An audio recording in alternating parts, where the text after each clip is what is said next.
2016లో Modi government 500 and 1000 rupee notes ban చేయడంతో ఇండియాలో ఉన్న కొన్ని కోట్ల మంది అష్ట కష్టాలు అనుభవించారు. చేతిలో ఎంత డబ్బున్నా దానికి వాల్యూ లేదని గమనించిన Indians first time digital payments వైపు చూశారు. ఎగ్జాక్ట్ గా ప్రజలు ఫేస్ చేస్తున్న ఈ ప్రాబ్లమ్ ని సాల్వ్ చేసి ఒక కంపెనీ క్యాష్ చేసుకుంది. అదే ఫోన్ పే. 2015లో ఒక చిన్న గదిలో స్టార్ట్ అయిన ఫోన్ పే ఈ రోజు సుమారు 1,00,000 కోట్ల రూపాయల వాల్యుయేషన్ ఉన్న కంపెనీగా ఎలా ఎదిగింది? ఇంత వాల్యుయేషన్ రావడానికి అసలు ఈ కంపెనీ చేసే బిజినెస్ ఏంటి? 2022 లెక్కల ప్రకారం ఫోన్ పేకి 44 కోట్ల మంది కస్టమర్స్ ఉన్నారు. అంటే దీని అర్థం 44 కోట్ల మంది financial data including bank details ఈ కంపెనీ దగ్గర ఉన్నాయి. కానీ సర్ప్రైజింగ్లీ ఫోన్ పేతో పాటు దాని పేరెంట్ కంపెనీ అయిన ఫ్లిప్కార్ట్ ని కూడా అమెరికాకి చెందిన వాల్మార్ట్ కంపెనీ కొనేసింది. అయితే దీని వెనకున్న లాజిక్ ఏంటి? డిజిటల్ పేమెంట్ సెగ్మెంట్ లో గూగుల్ పే, పేటిఎం లాంటి పెద్ద పెద్ద కంపెనీస్ ని సైతం దాటుకుని ఒక స్టార్ట్అప్ కంపెనీ అయిన ఫోన్ పే నెంబర్ 1 గా ఎదగడానికి ఎలాంటి బిజినెస్ స్ట్రాటజీస్ ఫాలో అయ్యింది అనేది నేను ఈ వీడియోలో చెప్పబోతున్నాను. Hello everyone, welcome to today's video and this is your friend Surya. Phone pay smart phone use చేస్తున్న ప్రతి ఒక్కరికి ఇది పరిచయం అవసరం లేని పేరు. కరెంట్ బిల్ నుండి గ్యాస్ బిల్ వరకు, గ్రాసరీస్ నుండి ఇన్సూరెన్స్ వరకు మన జేబు నుండి కరెన్సీ నోట్ తీసి ఇవ్వాల్సిన ప్రతి చోట ఇది ఒక అల్టర్నేటివ్ ని క్రియేట్ చేసింది. అయితే ఇదంతా ఎలా స్టార్ట్ అయిందో ఇప్పుడు చూద్దాం. 2015లో ఫ్లిప్కార్ట్ కంపెనీలో పనిచేస్తున్న సమీర్ నిగమ్, రాహుల్ చారి అండ్ బుర్జిన్ ఇంజనీర్ అనే ముగ్గురు ఎంప్లాయీస్ ఫ్లిప్కార్ట్ లో వాళ్ళ జాబ్ రిజైన్ చేసి India's first fintech company start చేశారు. అదే ఫోన్ పే. బేసిక్ గా ఫోన్ పే ఎలా పనిచేస్తుంది అనేది మనందరికీ తెలిసిందే. యాప్ డౌన్లోడ్ చేసి మన బ్యాంక్ అకౌంట్ లింక్ చేస్తే యూపీఐ ద్వారా మన పేమెంట్స్ అండ్ ట్రాన్సాక్షన్స్ అన్ని సింపుల్ గా చేసుకోవచ్చు. ఇది వినడానికి ఇప్పుడు చాలా సింపుల్ గా అనిపించిన 2016 టైం కి ఇది అసలు ఎవరికీ తెలియదు. ఎందుకంటే గవర్నమెంట్ ఆఫ్ ఇండియా అప్పుడే కొత్తగా యూపీఐ యూనిఫైడ్ పేమెంట్ ఇంటర్ఫేస్ అనే కాన్సెప్ట్ ఇంట్రడ్యూస్ చేసింది. ఆర్బీఐ అప్రూవల్ తీసుకుని ఇండియాలో యూపీఐ ట్రాన్సాక్షన్స్ ఇంట్రడ్యూస్ చేసిన ఫస్ట్ ప్రైవేట్ కంపెనీ ఫోన్ పేయే.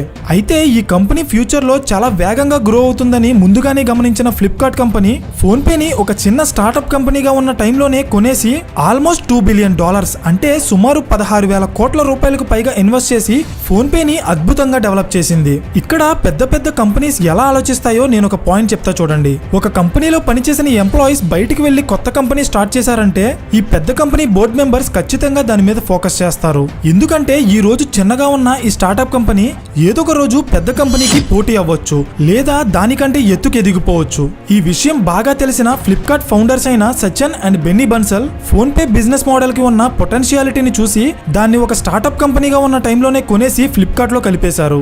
ఇదంతా మీకు ఎందుకు చెప్తున్నానంటే ఈ రోజు ఇండియాలో అమెజాన్ కి పోటీగా నిలబడిన ఫ్లిప్కార్ట్ ని స్థాపించిన సచిన్ అండ్ బెన్నీ బన్సల్ కూడా ఒకప్పుడు అమెజాన్ కంపెనీలో పనిచేసిన ఎంప్లాయీసే. ఫ్లిప్కార్ట్ ఫోన్ పేని కొనేసినట్టే అమెజాన్ ఫ్లిప్కార్ట్ ని కొనేసుంటే ఈ రోజు ఇండియాలో అసలు అమెజాన్ కి పోటీయే ఉండేది కాదు. కానీ తరువాత ఫ్లిప్కార్ట్ ని వాల్మార్ట్ కంపెనీ కొనేసింది.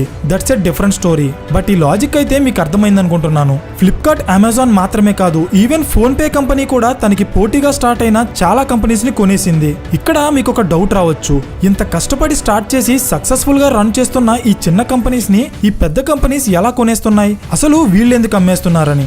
ఇన్ కేస్ ఈ క్వశ్చన్ మీకు వస్తే దీనికి ఆన్సర్ చెప్తా చూడండి. నిజానికి కంపెనీ చిన్నదా పెద్దదా అనేది పక్కన పెడితే ఒక కంపెనీని కొనడం అనేది అంత ఈజీ అయితే ఖచ్చితంగా కాదు. ఎందుకంటే ఒక కంపెనీ స్టార్ట్ చేసినప్పుడు దాని ఫౌండర్స్ మాత్రమే ఓనర్స్ గా ఉంటారు. కానీ ఎప్పుడైతే అది గ్రో అవుతుందో అప్పుడు అందులో ఇన్వెస్ట్ చేసిన వాళ్ళంతా ఆ కంపెనీ షేర్ హోల్డర్స్ అవుతారు. సో జనరల్ గా కంపెనీ స్థాపించిన వాళ్ళు దాని ఎదుగుదల కోసం ఆలోచిస్తే అందులో పెట్టుబడి పెట్టిన వాళ్ళు మాత్రం లాభాల కోసం ఆలోచిస్తారు. ఎగ్జాక్ట్ గా ఇదే పాయింట్ ని బేస్ చేసుకుని పెద్ద పెద్ద కంపెనీస్ అన్ని ఈ చిన్న కంపెనీస్ ని కొనేస్తాయి. ఎలా అంటే వీటికి ఉన్న వాల్యుయేషన్ కంటే ఇన్వెస్ట్ చేసిన వాళ్ళకి ఎన్నో రెట్లు ఎక్కువ ఆఫర్ చేస్తారు. ఆటోమేటిక్ గా ఇన్వెస్టర్స్ కి మంచి లాభాలు వస్తాయి కాబట్టి ఆ కంపెనీలో వాళ్ళకున్న వాటాను అమ్మేసి వెళ్ళిపోతారు. సో ఇలా పెద్ద పెద్ద కంపెనీస్ అన్ని సక్సెస్ఫుల్ గా రన్ అవుతున్న స్టార్ట్అప్ కంపెనీస్ ని కొనేస్తాయి. ప్రతి డీల్ ఇలాగే జరుగుతుందా అంటే కాదు, కానీ మెజారిటీ ఆఫ్ ద డీల్స్ ఇలాగే జరుగుతాయి. అయితే మనలో చాలా మంది ఫోన్ పేలో ఫ్రీగా ట్రాన్సాక్షన్స్ చేసుకుంటాం, కానీ నిజానికి ఫోన్ పే చేసే బిజినెస్ ఇది కాదు. ఫోన్ పే ఈ ట్రాన్సాక్షన్స్ అన్ని ఫ్రీగా ఇవ్వడానికి కారణం ఏంటంటే కస్టమర్ ఎక్విజిషన్. అంటే కస్టమర్స్ ని లాక్కోవడానికి మాత్రమే ఫోన్ పే ఈ సర్వీస్ ని ఫ్రీగా ఇస్తుంది. అయితే ఫోన్ పే అసలైన బిజినెస్ మోడల్ ఏంటంటే పాయింట్ నెంబర్ 1, కమిషన్స్. మీరు ఫోన్ పే ద్వారా చేసే కొన్ని ట్రాన్సాక్షన్స్ కి ఈ కంపెనీకి కమిషన్ వస్తుంది. Like mobile recharge, gas and electricity bill payments. ఈ కమిషన్స్ అన్ని కూడా పే చేసేది మనం కాదు, కంపెనీస్. ఫర్ ఎగ్జాంపుల్ మీరు ఫోన్ పేలో ఎలక్ట్రిసిటీ బిల్ పే చేస్తే మీ నుండి డబ్బులు తీసుకుని పవర్ డిస్ట్రిబ్యూషన్ కంపెనీకి పే చేసినందుకు గాను ఫోన్ పే ఆ కంపెనీ నుండి కొంత కమిషన్ తీసుకుంటుంది. Point number 2, pass machine. Recent గా మీరు అబ్జర్వ్ చేస్తే పేటిఎం సౌండ్ బాక్స్ ద్వారా పేటిఎం కంపెనీ ఆల్మోస్ట్ 400 crores కి పైగా బిజినెస్ చేస్తుంది. అండ్ దీనికోసం ఆల్రెడీ మన ఛానల్లో వీడియో కూడా ఉంది, డిస్క్రిప్షన్ లో లింక్ ఇస్తాను, చెక్ చేయండి. సిమిలర్ గా ఫోన్ పే కంపెనీ కూడా అలాంటి ఒక పేమెంట్ డివైస్ ని ఇంట్రడ్యూస్ చేసింది, అదే పాస్ మెషిన్. ఇది చూడటానికి ఒక క్యాలిక్యులేటర్ గా ఉన్నా ఇందులో ఎక్స్ట్రాగా పేమెంట్ ఆప్షన్ ఉంటుంది. ఆ ఆప్షన్ యూజ్ చేసి కస్టమర్ పేమెంట్స్ ఈజీగా చేయొచ్చు. సో రీటైల్ బిజినెస్ చేస్తున్న చిన్న చిన్న షాప్ ఓనర్స్ ఈ డివైస్ కొనడం ద్వారా ఈ కంపెనీకి ఆదాయం వస్తుంది. Point number 3, insurance. Phone pay company తనే సొంతంగా ఒక ఇన్సూరెన్స్ బిజినెస్ స్టార్ట్ చేసింది. మనలో చాలా మంది వాళ్ళ టర్మ్ ఇన్సూరెన్స్ పే చేయడానికి ఫోన్ పే యూజ్ చేస్తారు. కానీ మనకి తెలియని విషయం ఏంటంటే ఫోన్ పే యూజ్ చేయడం అంటే కేవలం పేమెంట్ చేయడం మాత్రమే కాదు, మన ఫైనాన్షియల్ డేటాని మనకి తెలియకుండానే ఈ కంపెనీకి ఇస్తున్నాం.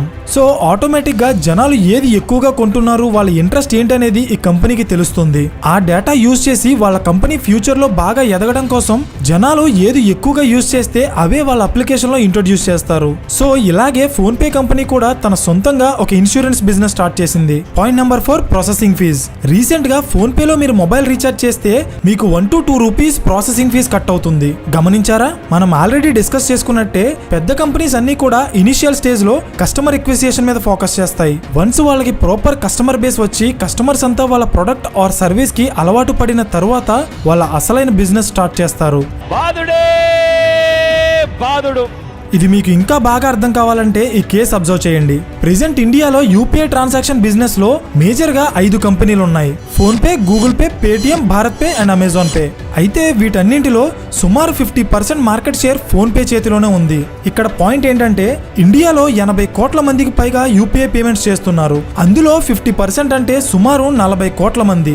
సో మై డియర్ ఆడియన్స్, 40 కోట్ల మంది ప్రజలు వాళ్ళ మొబైల్ రీఛార్జ్ కోసం 2 రూపీస్ ఎక్స్ట్రా పే చేసి ఫోన్ పేలో కడుతున్నారంటే డైలీ ఈ కంపెనీకి ఒక మొబైల్ రీఛార్జ్ ద్వారానే ఎన్ని కోట్ల రూపాయల ఆదాయం వస్తుందో ఒక్కసారి ఆలోచించండి. అండ్ ఇప్పటి వరకు ఇండియాలో ప్రాసెసింగ్ ఫీజ్ అనే కాన్సెప్ట్ ని ఇంట్రడ్యూస్ చేసి కస్టమర్స్ నుండి డబ్బులు వసూలు చేస్తున్న first fintech company phone pay. అయితే ఈ కంపెనీ 40 కోట్ల మందికి పైగా యూజర్స్ ని అసలు ఎలా సంపాదించింది? ఈ డౌట్ మీకు వచ్చిందా? చెప్తా చూడండి. 2020 కరోనా టైంలో కరెన్సీ నోట్స్ ద్వారా వైరస్ స్ప్రెడ్ అవుతుంది అన్న న్యూస్ బాగా వైరల్ అయింది, గుర్తుందా? సో అప్పటికే భయంతో వణికిపోతున్న చాలా మంది ఇది నిజమా అబద్ధమా అనేది పక్కన పెట్టి డిజిటల్ పేమెంట్స్ చేయడం స్టార్ట్ చేశారు. అండ్ కొన్ని రోజులకి దీనికి అలవాటు పడిపోయారు.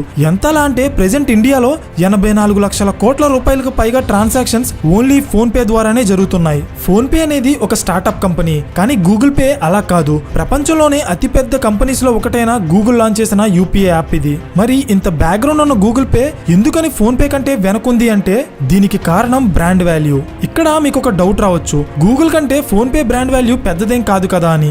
ఎస్, పెద్దది కాదు. బట్ గూగుల్ చేసిన తప్పు ఏంటంటే ఈ రోజు మనమంతా యూజ్ చేస్తున్న గూగుల్ పే కి ఫస్ట్ పెట్టిన పేరు అది కాదు. Google pay first name Tez, గుర్తుందా?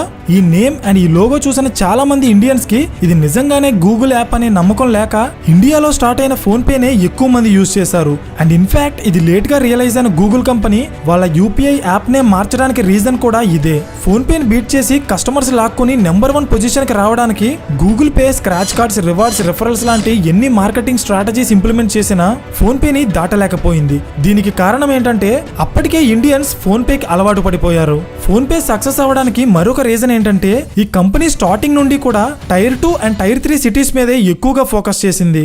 అంటే దీని అర్థం వీళ్ళు పేద అలాగే మధ్య తరగతి వాళ్ళు నివసించే ఏరియాస్ మీదే ఎక్కువగా ఫోకస్ చేశారు. దీనికి రీజన్ ఏంటంటే ఫోన్ పే యూజర్ ఇంటర్ఫేస్ అనేది గూగుల్ పే అండ్ పేటిఎం తో కంపేర్ చేస్తే చాలా ఈజీగా అండ్ సింపుల్ గా ఉంటుంది. అందుకే చిన్న చిన్న ఊళ్ళలో నివసించే పేద అలాగే మధ్య తరగతి వాళ్ళకి తొందరగా అర్థమయ్యేలా ఈ యాప్ డిజైన్ చేసి మార్కెట్ లోకి రిలీజ్ చేశారు. మనందరికీ తెలిసిన విషయం ఏంటంటే ఇండియాలో అత్యధిక జనాభా మధ్య తరగతి అలాగే పేదవారు మాత్రమే. సో అలాంటి వాళ్ళు డైలీ యూజ్ చేయగల ప్రొడక్ట్ మనం డిజైన్ చేయగలిగితే అది ఎంత పెద్ద సక్సెస్ అవుతుందో మీ ఊహకే వదిలేస్తున్నాను. నిజానికి ఫోన్ పే అనేది ఒక ప్రొడక్ట్ బేస్డ్ కంపెనీ కాదు, ఇది ఒక సర్వీస్ బేస్డ్ కంపెనీ అయినప్పటికీ కూడా ఈ కంపెనీ వాల్యుయేషన్ సుమారు 1,00,000 కోట్ల రూపాయలకు దగ్గరుంది. దీనికి కారణం ఈ కంపెనీకి ఇండియాలో ఉన్న యూజర్ బేస్ అలాగే మార్కెట్ షేర్. ఒకప్పుడు కేవలం bank to bank UPI transaction చేసుకోవడానికి డిజైన్ చేసిన ఈ ఫోన్ పే అప్లికేషన్ ఈ రోజు recharges, food orders, ticket bookings, bill payments, insurance, gold and mutual funds, what not.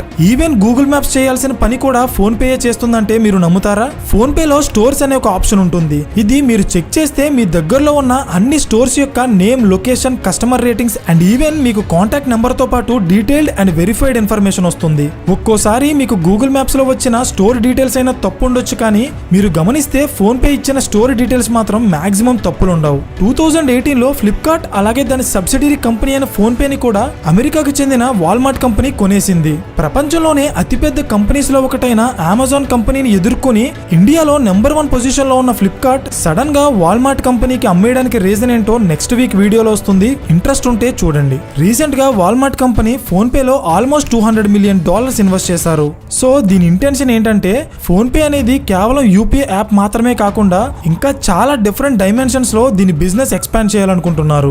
Finally ఈ కేస్ స్టడీ నుండి మనం నేర్చుకోవాల్సిన లెసన్స్ ఏంటంటే point number 1, try to capture fresh opportunities. అంటే మీకు బిజినెస్ చేయాలనే ఇంటెన్షన్ ఉంటే కొత్త ఐడియాస్ అండ్ ఫ్రెష్ ఆపర్చునిటీస్ మీద ఎక్కువ ఫోకస్ చేయండి. బికాజ్ ఆల్రెడీ ఎస్టాబ్లిష్ అయిన బిజినెస్ కి కాంపిటీటర్స్ ఎక్కువ ఉంటారు, కానీ కొత్త ఐడియాస్ కి కాంపిటీషన్ తక్కువ ఉంటుంది. ఇది ఎందుకు చెప్తున్నానంటే 2016లో government of India UPI launch చేసే టైంకి ఇది సక్సెస్ అవుతుందా లేదా అనే డౌట్ లో ఈ ఆపర్చునిటీ ఎవరు యూజ్ చేసుకోలేదు. బట్ ఇండియాలో ఆ రిస్క్ తీసుకుని ఈ అవకాశాన్ని యూజ్ చేసుకున్న ఫస్ట్ ప్రైవేట్ కంపెనీ ఫోన్ పేయే. చిన్న కంపెనీ అయినా ఆ రోజు రిస్క్ తీసుకుంది కాబట్టే ఈ రోజు సుమారు 1,00,000 కోట్ల వాల్యుయేషన్ ఉన్న కంపెనీగా ఎదిగింది. Point number 2, focusing on right set of customers. అంటే ఫోన్ పే కంపెనీ ఒక కొత్త ఐడియాతో లాంచ్ అయినప్పటికీ కూడా ఇండియాలో వాళ్ళు మెయిన్ గా ఫోకస్ చేసింది small and middle class customers నే. ఎందుకంటే ఇండియాలో 80% ఆఫ్ ద పాపులేషన్ వీళ్ళే ఉంటారు. సో ఫైనలీ నేను చెప్పేది ఏంటంటే మీ దగ్గర ఎంత మంచి ప్రొడక్ట్ ఉంది అనేది మ్యాటర్ కాదు, అది ఎవరికి అమ్మాలో మీకు బాగా తెలుసుండాలి. So my dear audience, this is all about PhonePe. ఈ వీడియోలో నేను ఫోన్ పే కంపెనీ కోసం కంప్లీట్ గా ఎక్స్ప్లెయిన్ చేశాను అనుకుంటున్నాను. ఇన్ కేస్ మీకు ఏమైనా డౌట్ ఉంటే అది కింద కామెంట్ చేయండి. So that's it for today guys. ఈ వీడియో మీకు ఇంట్రెస్టింగ్ అనిపిస్తే లైక్ చేసి మీరు ఎక్కువగా యూజ్ చేసే యూపీఐ అప్లికేషన్ ఏంటో కింద కామెంట్ చేయండి. అండ్ ఇలాంటి మరిన్ని కేస్ స్టడీస్ కోసం ఛానల్ ని సబ్స్క్రైబ్ చేయడం మర్చిపోకండి. పక్కనే ఉన్న గంట సింబల్ ఆన్ చేస్తే మేము వీడియో అప్లోడ్ చేసిన వెంటనే మీకు ఇమీడియట్ నోటిఫికేషన్ వస్తుంది. So thank you for watching and I will see you in the next video. Till then this is your friend Surya signing of.